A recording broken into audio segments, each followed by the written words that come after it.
Glass কিনতে হবে, তার মোবাইলের কভার, তার মধ্যে জিএসটি, এত কিছু দিয়ে 10,000 টাকা, 2 বছরের ওয়ারেন্টি, তার মধ্যে 5G সাপোর্টেড মোবাইল কোনো কোম্পানি দেবে না, কোনো কোম্পানিতে নেই। আর সে মোবাইল কিনলেও আর যা পোষণের কাজের চাপ, এফআরএস এর চাপ, সে মোবাইল 1 বছর যাবে না, এটা গ্যারান্টি। তো সেই জন্য এবার আমরা কোথাও বদলি হয়ে যাই, কেউ টার্মিনেট হবে, কেউ মারা যাবে, মোবাইলটা আগে বুঝিয়ে দিতে হবে। তাহলে সেই ব্যাপারটা কিন্তু বুঝতে হবে। আর আমরা অনেকে ধার লোন করে মোবাইল কিনেছি, তাহলে তার ব্যাপারে কি হবে? আমরা এত দীর্ঘ 6-7 বছর নিজের মোবাইলে আমরা কাজ করেছি, সেক্ষেত্রে সেই ব্যাপারটা কি হবে? আমাদের সেন্ট্রাল গভর্নমেন্ট আমাদের দুবার টাকা পাঠিয়েছে, 18 সালে 8,000 টাকা, 2023 সালে 10,000 টাকা, তার অর্ডার কপি আমাদের কাছে রয়েছে। ডাইরেক্টর ম্যাম আমাদের 27 সেপ্টেম্বর ডাইরেক্টর ম্যামের কাছে আমরা গেছিলাম, উনি নিজেই আমাদেরকে সেই অর্ডার কপি দেখিয়েছেন। 11,000 টাকার টেন্ডারও উনি মোবাইল দেবেন করে ডাকছিলেন, কিন্তু তারপরেও আমরা মোবাইলটা পাইনি হাতে। এবার এটা আমাদেরকে বলছেন যে এটা আমাদের রাজ্য সরকার থেকে 10,000 টাকা দেওয়া হয়েছে, তাহলে আমাদের 18,000 টাকা গেল কোথায়? আমাদের এটাও একটা প্রশ্ন দপ্তরের কাছে, আমাদের ডিপার্টমেন্টের কাছে, এই প্রশ্নটাও আমাদের থাকবে। আর আরো আগামীতে আমাদের যাতে আজকের লড়াইয়ের করার কারণ আরেকটা, যাতে আগামীতে 4 বছর পর আমাদের অ্যালার্ট হওয়ার কথা মোবাইলের, তাহলে আগামীতে মোবাইলটা যখন আমরা পাবো, আবার অ্যালার্ট আসবে, তাহলে 10,000 টাকা নিশ্চয়ই হবে, বাড়বে। সেটাও কিন্তু আমাদের একটা টার্গেট হওয়া উচিত। কারণ আজকালকার বাজারে উন্নত প্রযুক্তিযুক্ত মোবাইল কিনতে হলে 10,000 টাকায় অন্তত কিছু পাওয়া যায় না। এটা আমরা কেন, আমাদের উপরে যারা আছে তারা বেশি ভালো করে জানে, কিন্তু আমাদের উপরে চাপিয়ে দিয়েছে, যেহেতু জানে আইসিডিএস 100% মহিলা, এদের মধ্যে ইউনিটি নাই, এদের মধ্যে মানে মেয়েরাই মেয়েদের শত্রু, এইটা ওরা কাজে লাগায়।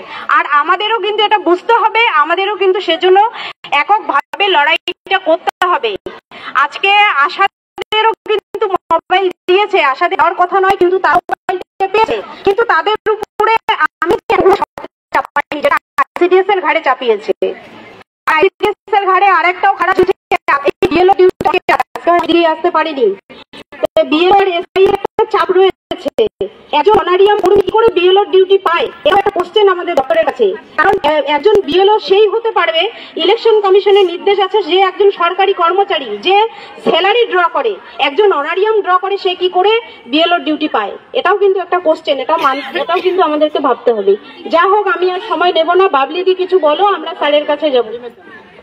আর একটা কথা শোনো, আমাদের যদি বলে মরে যায়, মোবাইলটা অফিসে রিটার্ন দিতে হবে, কিন্তু মনে আর আগে আবার কিছু না। আবার এখান থেকে যদি চাকরি চলে যায়, হয়তো অন্য না, এই সেন্টার থেকে যদি অন্য সেন্টারে যায়, তবু এই মোবাইলটা ওখানে দিতে। তাহলে মোবাইলটা যদি আমাদের পরে ভেঙে যায়, তখন বলে আবার টাকা দিতে হবে। তাহলে এটা তার দেয় আমাদের, দেখছো আমাদের কত বঞ্চনা মেয়েদের, এটাই ভাবো।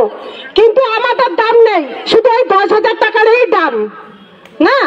তো আমাদের এই মোবাইলের মধ্যে কেনার দরকারই নেই, কিসের জন্য আমরা মোবাইল কিনবো? কিনতে না, টাকাটা রিটার্ন চলে যাক। প্রয়োজনে আমরা টাকা রিটার্ন করবো, আমাদের সিটিপুর টেন্ডার নিয়ে আমাদের মোবাইল দিক এবং 1 বছরের ইনসেন্টিভ দিয়ে সিম সহ আমাদেরকে প্রদান করুক।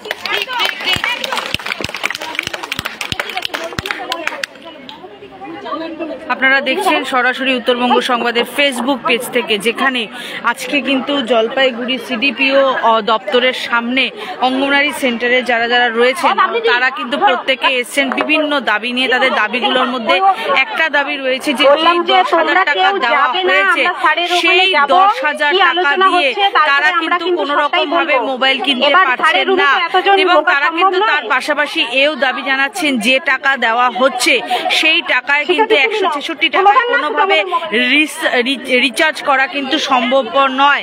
এবং শুধুমাত্র তাই নয়, তার সাথে সাথে তারা এটাও বলছেন যে 14টা শর্ত দেওয়া হয়েছে, সেই 14 রকমের শর্ত কোনো রকম ভাবে মেনে নেওয়া কিন্তু সম্ভব হচ্ছে না। তাই তারা এখানে দাঁড়িয়ে, অর্থাৎ এই সিডিপিও দপ্তরের সামনে দাঁড়িয়ে রীতিমতো ভাবে হুমকি দিলেন যে প্রয়োজনে তারা কিন্তু তাদের যে অর্থ, অর্থাৎ যে 10,000 টাকা, সেই 10,000 টাকা কিন্তু তারা ফেরত দেবেন। এবং এই রকম কথাও কিন্তু আজকে তারা সিডিপিও দপ্তরের সামনে এসে বললেন, এবং সেই কথায় সকলেই সহমত পোষণ করে কিন্তু তারা বললেন যে বিলের টাকা পাবো না, মানে আমাদের টাকায় আমাদেরকে দেবে না।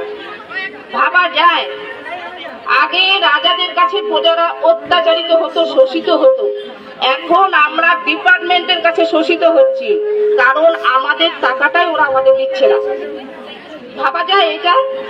অফিস কিন্তু দিচ্ছে না, উপর থেকে টাকা দিচ্ছে না, দিচ্ছে কিন্তু আমরাই খরচা করছি, সময় আবার সেই টাকাটা আমাদেরকে ফেরত দিচ্ছে না। এভাবে কতদিন চলবে? এভাবে চলতে পারে না। আর মোবাইলের ব্যাপারে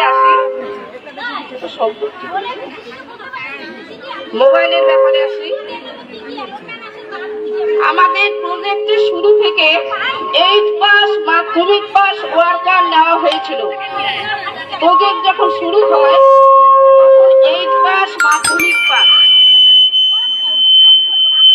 আমরা সেই ছবি আপনাদের সামনে তুলে ধরলাম এবং একে একে সবাই একটু ওই আমাদের গেটের সামনে যে আমাদের এক দিদি মারা গেছে, আজকে সবাই মিলে আমরা একটু ওখানে সকালে। আর তার পাশাপাশি ভাবে যেটা দেখা যাচ্ছে যে তারা কিন্তু এই কথাও বারবার করে বলছেন যে 14 রকমের যে শর্ত দেওয়া হয়েছে সেই শর্ত মেনে নেওয়া সম্ভব নয় এবং অনেকেই ইএমআইতে ফোন নিয়েছেন বা বিভিন্ন জায়গা থেকে ঋণ করে ফোন নিয়েছেন। তারা বলছেন যে হয় এই 10,000 টাকা সেই সমস্ত ঋণ পরিশোধের কাজে তারা লাগাতে যেতে পারে সেই রকম কোনো দেওয়া হোক যে নির্দেশ, সেই নির্দেশ, অথবা তারা কিন্তু তাদের এই ধরনের যে শর্তগুলো দেওয়া হয়েছে শর্ত তারা কখনোই মেনে নেবেন না। প্রয়োজনে তাদের যে মোবাইল কেনার জন্য যে 10,000 টাকা করে দেওয়া হয়েছে সরকারের তরফ থেকে সেই 10,000 টাকা তারা কিন্তু ফেরত দেওয়ার জন্য প্রস্তুত। এমন কথাও কিন্তু তারা এখানে দাঁড়িয়ে হুমকির সুরে বলেছেন যে প্রয়োজনে তারা সেই 10,000 টাকা ফেরত দেবেন।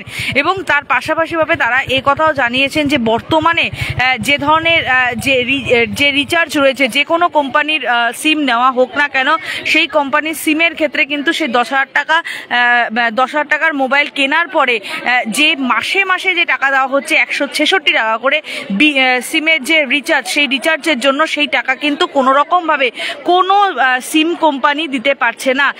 অন্তত পক্ষে 200 টাকার নিচে, অর্থাৎ এই 199 টাকার নিচে কিন্তু কোনো রকমভাবে রিচার্জ করার কিন্তু বন্দোবস্ত নয়। তাই সেই ছবি কিন্তু আমরা আপনাদের সামনে তুলে ধরলাম। অসুস্থ ছিলেন গত 29 তারিখে।